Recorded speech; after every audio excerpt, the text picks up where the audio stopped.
Sarah noticed it her first week living in the Morgan household.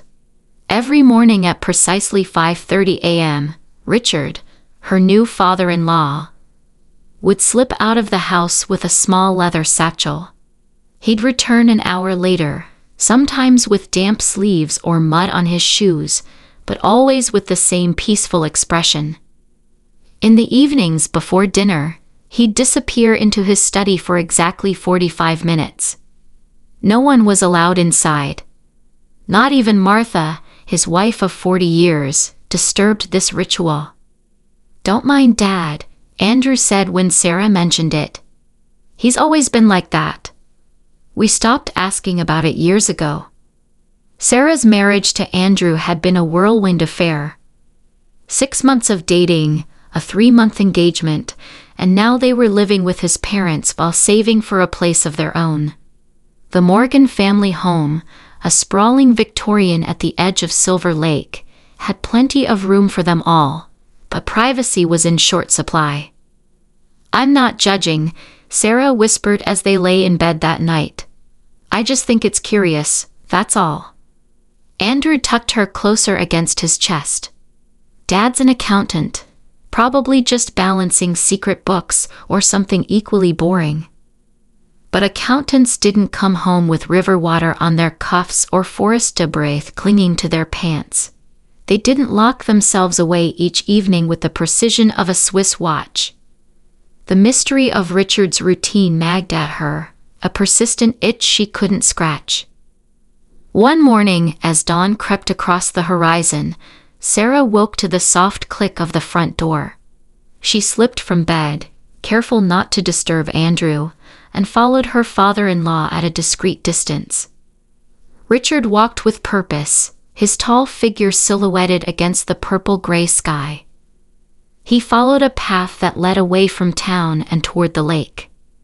Sarah maintained her distance, hiding behind trees and shrubs when necessary. The morning air chilled her skin, and she regretted not grabbing a jacket. At the water's edge, Richard paused.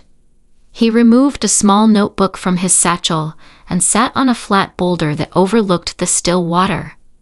The morning mist swirled around him as he began to write, his pen moving across the page in swift, precise strokes.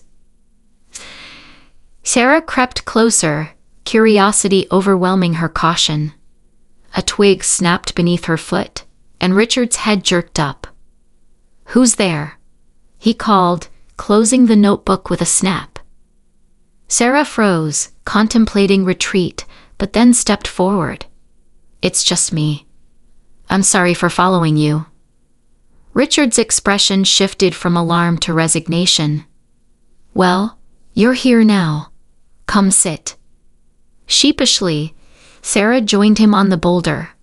The lake stretched before them, its surface glassy and serene. "I write to Martha every morning," Richard said after a moment of silence. "Have done for 40 years. Sarah blinked in confusion. "But Martha's at home." A smile ghosted across Richard's weathered face. "Yes, she is." He opened the notebook and handed it to Sarah. Inside were pages filled with elegant handwriting, observations, thoughts, and love notes addressed to his wife. Today the cardinal returned to the oak tree. You'd have loved seeing him, his red feathers bright against the bark. I thought of that red dress you wore when we danced under the stars at Johnson's wedding. You outshone every woman there.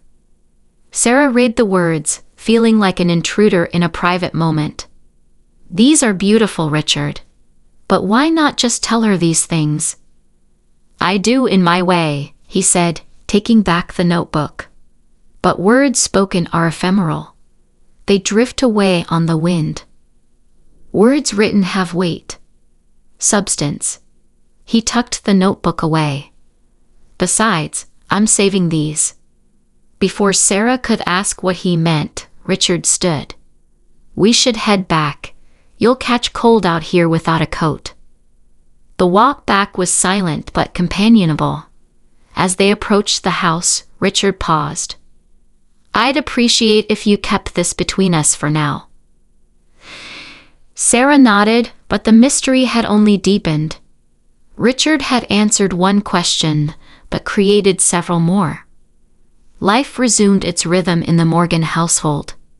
Sarah started a new job at the local art gallery, and Andrew's architectural firm took on a major project. Weeks passed, and though Sarah observed Richard's comings and goings with newfound interest, she respected his privacy.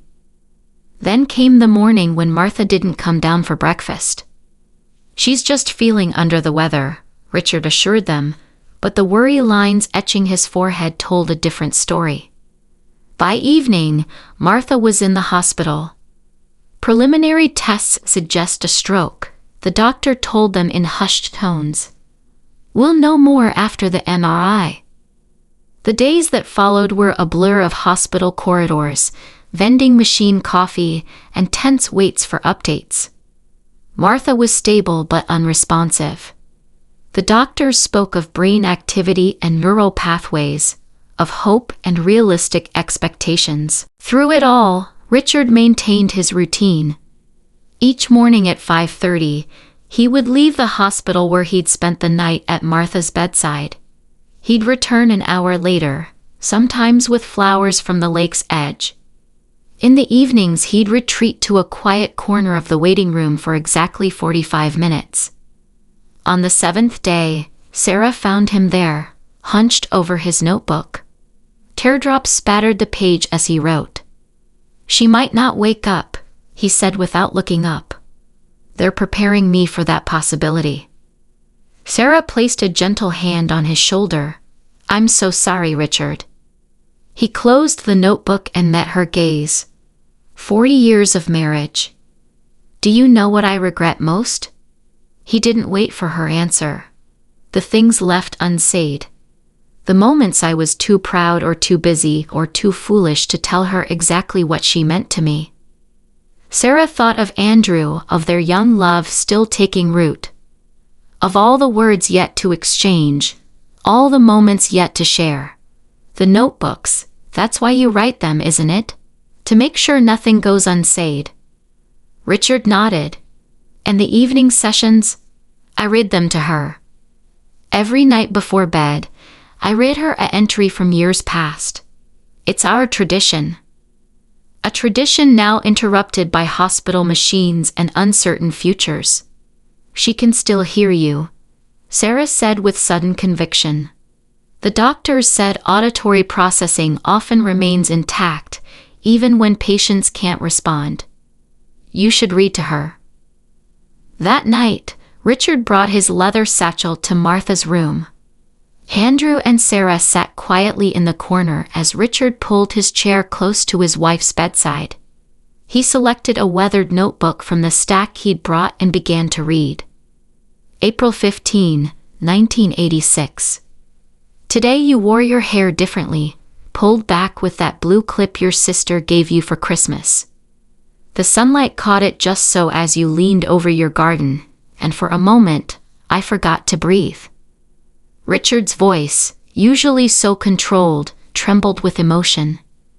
He read entry after entry, chronicles of a love that had weathered 4 decades of triumphs and challenges, joys and sorrows. Andrew squeezed Sarah's hand, his own eyes damp. This was a side of his father he'd never seen. Vulnerable, openly affectionate, poetic even. Sarah leaned against him, thinking of their own future, wondering if their love would age as beautifully as Richard and Martha's. As the night deepened, nurses came and went, checking vitals and adjusting IV drips. Richard read on, his voice growing hoarse but determined. June 30, 1996. "Today marks 20 years since you agreed to be my wife. 2 decades of waking up beside you, and still, each morning feels like a gift I haven't earned." A monitor beeped, its rhythm slightly altered. A nurse hurried in, checking Martha's readings. "Her brain activity is increasing," she said with cautious optimism. "Keep talking to her." Richard didn't need encouragement. He opened a more recent notebook. February 14, 2023. The lake was frozen this morning, a perfect mirror of the sky. I thought of how your love has been the still center of my world, the constant reflection of everything good in me. His voice broke. Martha, please. Come back to me. Her eyelids fluttered. Andrew surged to his feet. Sarah covered her mouth, hardly daring to hope. Martha? Richard leaned forward, taking her hand in his. Her eyes opened slowly, unfocused at first, then settling on Richard's face. Her lips moved silently, trying to form words. Don't strain yourself, he whispered, tears flowing freely now. I'm here. We're all here. Martha's fingers tightened weakly around his. Keep. Her voice was barely audible. Reading. And so he did, through the night and into the morning. The doctors came with their tests and charts, cautiously optimistic about Martha's unexpected recovery. Sometimes the brain finds pathways we didn't know existed, the neurologist explained. Familiar stimuli, voices, stories, music, can create bridges across damaged areas. But Sarah knew it wasn't just science at work. It was love, disciplined, devoted, daily love that had created its own kind of miracle. Martha's recovery was slow but steady. By the third week, she was sitting up, participating in therapy, making plans to go home. Richard never left her side, except for his morning ritual, which now included collecting wildflowers from around the lake. On the day of Martha's release from the hospital, Sarah found Andrew in their room, a small leather-bound journal in his hands. What's that? She asked, though she already knew. I thought maybe. He looked embarrassed. Maybe Dad had the right idea all along. Sarah sat beside him on the bed, resting her head on his shoulder. What would your first entry say? Andrew opened the blank book, pen poised. October 12, 2024. Today I realized that love isn't just a feeling to be experienced. It's a practice to be maintained. A daily choice, a deliberate action. He glanced at Sarah. Like my father before me, I'm beginning this journal as a testament to the woman who changed my life. Sarah felt tears spring to her eyes. That's beautiful, Andrew. As they drove Martha home that afternoon, Sarah watched Richard in the rearview mirror. He sat in the back seat with his wife, their hands intertwined, speaking softly of ordinary things, the changing leaves, plans for dinner, a bird's nest in the oak tree.